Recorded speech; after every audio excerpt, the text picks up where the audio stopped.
Hello guys, welcome back to my channel. Rashmi again ही स्वागत करती हूँ आप सबका हमारे चैनल पे, दैट इज valueforinvestor.com।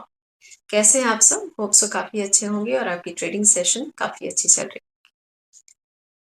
जैसा कि आप जानते हैं, हमारा चैनल वीकली एनालिसिस लेकर आता है और हम लोग एक पर्सनल ऑब्जर्वेशन और कैलकुलेशन के अकॉर्डिंग ये बताने की कोशिश करते हैं कि निफ्टी का आगे का मूवमेंट क्या हो सकता है, जिसके लिए हम लोग दो चीजों पर डिस्कस करते हैं। सबसे पहला technical analysis and number 2 is fundamental analysis, जो कि मैं फिर से बताऊंगी कि इट इज़ वेरी इंपॉर्टेंट। अगर आप ट्रेडिंग करने की सोच रहे हैं तो इन दो चीज़ों पे स्टडी करके ही आप ट्रेडिंग अपनी कीजिए, ताकि आपको अच्छे से अच्छी प्रॉफिट आपके हाथ आ पाए।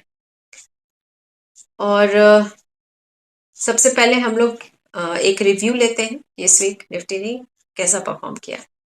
इस वीक जैसा हम लोगों ने देखा कि निफ्टी की जो क्लोजिंग हुई वो क्लोज हुआ एट 22,096। प्रीवियस वीक की क्लोजिंग देखें तो it was 22,023। So all together उसने जो पॉइंट्स गेन किए that is 73 points. Percentage wise देखें तो it is 0.33% over the last week of closing.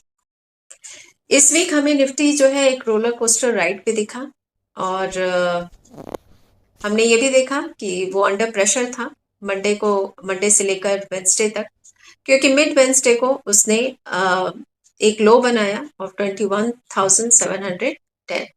उसके बाद हमें एक रैली देखी निफ्टी में और उसने एक वीक हाई बनाया दैट इज 22,180 और वो क्लोज हुआ एट 22,096 फ्राइडे को। अब जो था, दो चीजें हमें देखने को मिली। एक तो हमें प्रेशर दिखा मार्केट में और दूसरा हमें एक रैली आते हुए दिखा। तो इसके पीछे कुछ तो रीजन होना चाहिए। तो जैसे कि आप लोग जानते हैं कि सबसे पहले तो नर्वसनेस था मार्केट में। बिफोर द फेड की मीटिंग थी, उसके पहले नर्वसनेस था, जिसके कारण निफ्टी जो था वो अंडर प्रेशर हमें देखने को मिला। बट आफ्टर मीटिंग जो एक आउटकम आया, पॉजिटिव आउटकम फेड की तरफ से, तो उसके कारण एक पॉजिटिविटी आ गई मार्केट में। जैसा कि हम लोगों ने देखा कि फेड की मीटिंग का जो आउटकम था वो था कि उसने बैंक रेट्स को अनचेंज्ड ही रखा और उन्होंने कंफर्म किया कि इन दिस ईयर 3 रिविजन्स होंगे। और उन्होंने एक होप भी दिखाया था, जैसा कि होप है आगे आने वाले महीनों में भी, कि रिडक्शन इन बैंक रेट्स जो है वो इंटैक्ट ही रहेंगे। सो ये कहीं ना कहीं एक बहुत ही बड़ी पॉजिटिविटी ला रहा है मार्केट में, एक स्ट्रेंथ दे रहा है मार्केट को। हाउएवर नेगेटिव साइड पे अगर देखें तो इंडियन रुपी जो है वो स्लिप हो गया है to all time high low, sorry, all time low at 83.43 against US dollar. Next negative जो पार्ट है दैट इज क्रूड प्राइस, वो भी एक अनकंफर्टेबल लेवल पे है, that is at 85 US dollar per barrel. पिछले महीने हम लोगों ने देखा था कि वो 80 पे था, 80 डॉलर था यूएस डॉलर, और अभी जो है वो 85 पे है।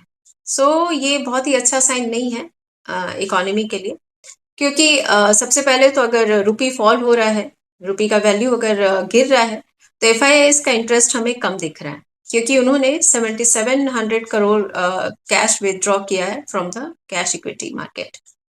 सो फंडामेंटली गाइस हम लोग यही देख रहे हैं कि मार्केट जो है that is neither fully positive हमें दिख रहा है, ना ही वो पूरा पॉजिटिव दिख रहा है और ना ही पूरा नेगेटिव दिख रहा है। Now coming to the technical analysis, हम लोग इंडिकेटर्स की बात करें तो सबसे पहले आरएसआई जो है वो हमें 50 के अराउंड ही घूमता हुआ दिख रहा है और अभी जो उसका लेवल है दैट इज 51.48। एमएससीडी इंप्रूव कर रहा है गाइस एंड स्लोली जो है उसका जो लेवल है अभी दिख रहा है that is -50.65।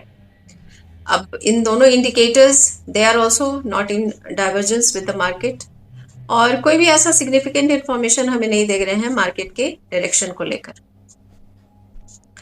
Now coming to the moving averages, simple moving average of 20 days अभी हमें दिख रहा है at 22,159 and simple moving average of 50 days that level is 21,931। इस वीक हम लोगों ने देखा कि निफ्टी जो है SMA 20 डेज के ऊपर उसने क्रॉस किया, दैट लेवल वाज 22,180 और दूसरी तरफ हम लोगों ने देखा कि simple moving average of 50 days के नीचे क्रॉस किया और वो गया था टू 21,710। सो इस वीक का हाई और लो उसने बनाया। फाइनली लेकिन वो क्लोज हुआ between these two averages, simple moving average of 20 days और simple moving average of 50 days के बीच में उसने क्लोजिंग दी। सो ये जो नैरो रेंज है 220 से 225 पॉइंट्स का, that is in consolidation zone for the Nifty. So market structure जो है तभी चेंज होगा, मार्केट का सिनेरियो तभी चेंज होगा अगर ये simple moving average of 20 days के को क्रॉस करे या simple moving average of 50 days को क्रॉस करे, इधर हाई और लो रिस्पेक्टिवली। सो जहां तक सपोर्ट एंड रेजिस्टेंस की बात है नेक्स्ट वीक के लिए, तो सबसे पहले सपोर्ट की बात करें तो निफ्टी का पहला सपोर्ट हमें दिख रहा है एट 21,900। इन केस ये इसको क्रॉस करता है on the closing basis, then next support जो हमें दिखेगा दैट विल बी 21,700। रेजिस्टेंस की बात करें तो first resistance is around 22,180। In case market positive रहा और इसको क्रॉस किया on the closing basis, then हमें 22,300 का लेवल देखने को मिल सकता है। सो सपोर्ट एंड रेजिस्टेंस पे गौर करने की बहुत ज़्यादा ज़रूरत होती है, इसके अकॉर्डिंग ही ट्रेडिंग कीजिए। मैं हमेशा आपको कोशिश करती हूँ कि रेजिस्टेंस और सपोर्ट लेवल जो हम लोग बता रहे हैं आपको, उसके अकॉर्डिंग अपनी ट्रेडिंग लें और उसी के अकॉर्डिंग आप अपनी ट्रेडिंग करने की कोशिश करें। एक और चीज मैं बताना चाहूंगी कि इस वीक को हम लोग केवल 3 ही दिन मार्केट कर पाएंगे, ट्रेडिंग कर पाएंगे, क्योंकि Monday and Friday market closed है। Monday is Holi and Friday को है गुड फ्राइडे। सो आप सभी को होली मुबारक हो।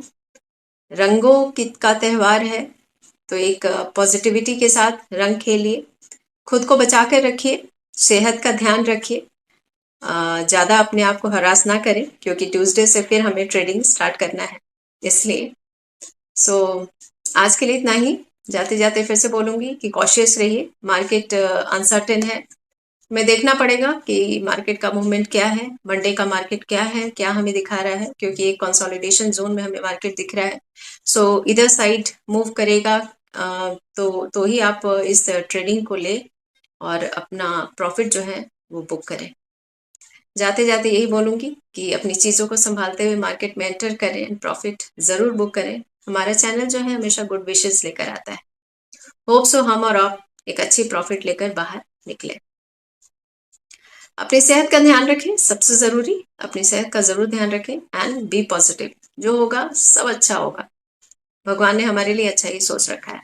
So thank you so much. मिलती हूँ फिर से नेक्स्ट वीक में, तब तक के लिए keep trading, keep that positivity in you कि हम लोग अच्छा करेंगे।